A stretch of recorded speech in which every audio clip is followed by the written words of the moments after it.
రాష్ట్రంలో ఈరోజు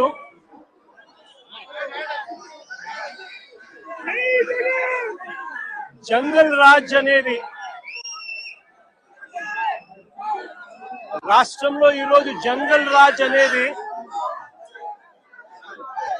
ఏ స్థాయిలో ఉంది అనంటే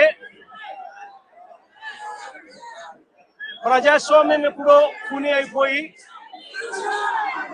రాష్ట్రంలో ఉన్న పాలకులు ఈరోజు జంగల్ రాజ్ అంటే ఒక భయానక వాతావరణంతో రాష్ట్రాన్ని పరిపాలించే కార్యక్రమం ఈరోజు జరుగుతూ ఉంది. నేను అడుగుతా ఉన్నాను, ఈరోజు అంబటి రాంబాబు అన్న విషయంలో జరిగిన విషయమైతేనేమి, ఈ మధ్య కాలంలో జరిగిన జోగి రమేష్ ఇంటి మీద దాడి విషయమైతేనేమి, విడుదల రజనీ అమ్మ మీద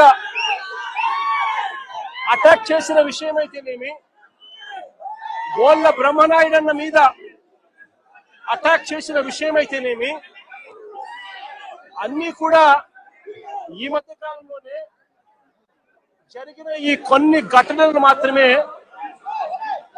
ఉటకరించినా కూడా జంగల్ రాజ్ అనేది ఏ స్థాయిలో ఉంది ఈ రాష్ట్రంలో అన్నది ఇట్టే అర్థమయ్యే విషయాలు. నేను అడుగుతా ఉన్నాను, అంబటి రాంబాబు అన్న చేసిన తప్పేమిటి అని అడుగుతా ఉన్నా.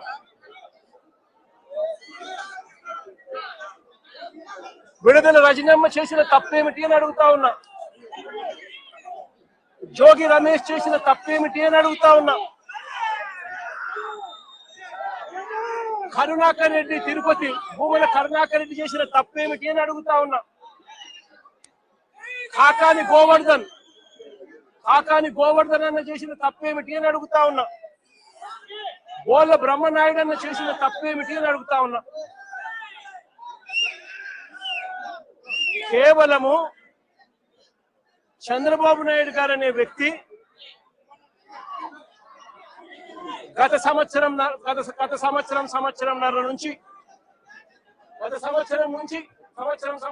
నుంచి చంద్రబాబు నాయుడు గారు కావాలని ఉద్దేశపూర్వకంగా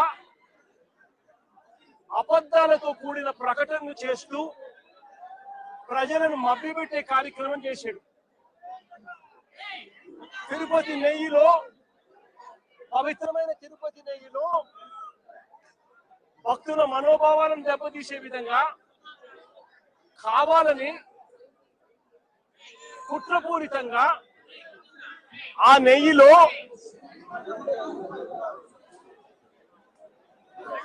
జంతువుల కొవ్వు ఉందని, గొడ్డు మాంసం కొవ్వు ఉందని, పంది కొవ్వు ఉందని,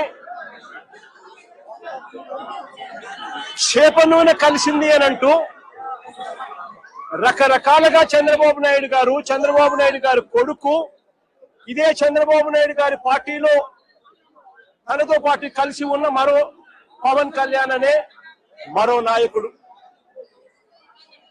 ఉద్దేశపూర్వకంగా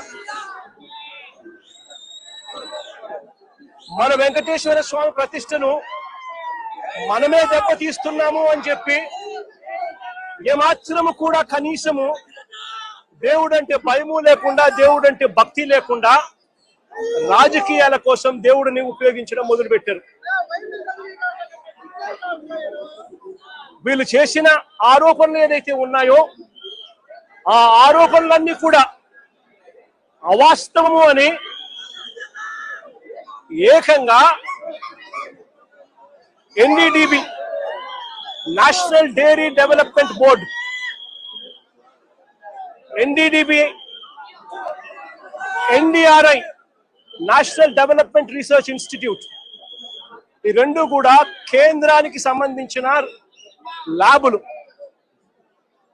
కేంద్రానికి సంబంధించిన ఈ ల్యాబులు వీళ్ళ హయాంలో వీళ్ళు ఇచ్చిన టెస్ట్ శాంపుల్, అవి శాంపులింగ్ టెస్ట్ శాంపుల్ కూడా అనలైజ్ చేసి వాళ్ళు సిబిఐ ఆధ్వర్యంలో అనలైజ్ చేసి ఈ నెయ్యిలో జంతువుల కొవ్వు కానీ, గొడ్డు మాంసం కొవ్వులు కానీ, పంది కొవ్వు కానీ, చేప నూనె కానీ, ఇటువంటివి ఇంకొకటి కానీ ఇటువంటివి అవి ఏవి లేవు అని చెప్పి నిర్ధారణ చేసి సర్టిఫికెట్లు ఇస్తే, ఆ సర్టిఫికెట్లు సాక్షాత్తు సిబిఐ వాళ్ళ సిబిఐ ఛార్జ్ షీట్ లో ఈ ఎన్డీడీబీ సర్టిఫికెట్, ఎన్డీఆర్ఐ సర్టిఫికెట్ రెండు కూడా పెట్టి సిబిఐ ఛార్జ్ షీట్ కూడా క్లోజర్ ఇచ్చింది. నేను అడుగుతా ఉన్నా, తప్పు ఒకవేళ చేసుంటే ఆ సిబిఐ ఛార్జ్ షీట్ లో వైవి సుబ్బారెడ్డి గారి పేరు, కరుణాకర్ రెడ్డి గారి పేరు ఎందుకు చేర్చలేదు? ఒకవేళ తప్పు చేసినట్టు ఒక ఆధారాలుంటే, తప్పు నిజమే అయితే వీళ్ళని ఎందుకు అరెస్ట్ చేయలేదు? అంటే సిబిఐ క్లీన్ చిట్ ఇస్తా ఉంది, ఎటువంటి తప్పు జరగలేదు అని వీళ్ళ పేర్లు కూడా ఛార్జ్ షీట్ లో పెట్టకుండా, వీళ్ళని అరెస్ట్ చేయకుండా సిబిఐ క్లీన్ చిట్ ఇస్తా ఉంది.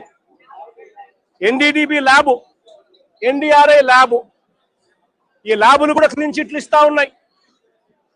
మరి ఇన్ని క్లీన్ చిట్లు ఇస్తా ఉన్న సందర్భాలలో అసలు ఈ సిబిఐ అనేది ఎందుకు వచ్చింది? వైవి సుబ్బారెడ్డి గారు సుప్రీంకోర్టుకు వెళ్ళి రాష్ట్ర ప్రభుత్వం చేస్తా ఉన్న ఆరోపణలు తప్పు, వీటి మీద విచారణ చేయండి అని వైవి సుబ్బారెడ్డి గారు సుప్రీంకోర్టుకు వెళ్ళి కేసు వేస్తే, సుప్రీంకోర్టు వైవి సుబ్బారెడ్డి గారి పిటిషన్ మేరకు సిబిఐ చేత విచారణకు పర్మిషన్ ఇచ్చింది. వాళ్ళు విచారణ చేసి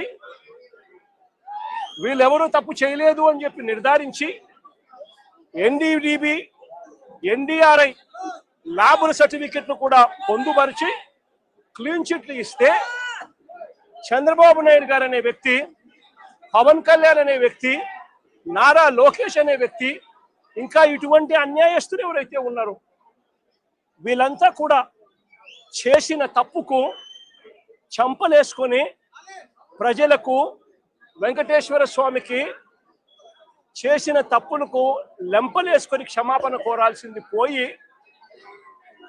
ఇదే చంద్రబాబు నాయుడు గారు,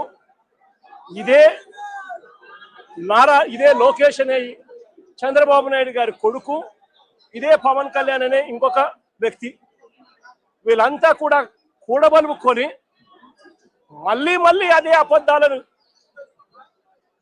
నిజమనిపించే విధంగా చెప్పాలని చెప్పి గోబల్స్ ప్రచారం చేయాలి అన్న దుర్బుద్ధితో, దురాలోచనతో వక్రీకరిస్తూ ఏకంగా ఫ్లెక్సీలు పెడతారు.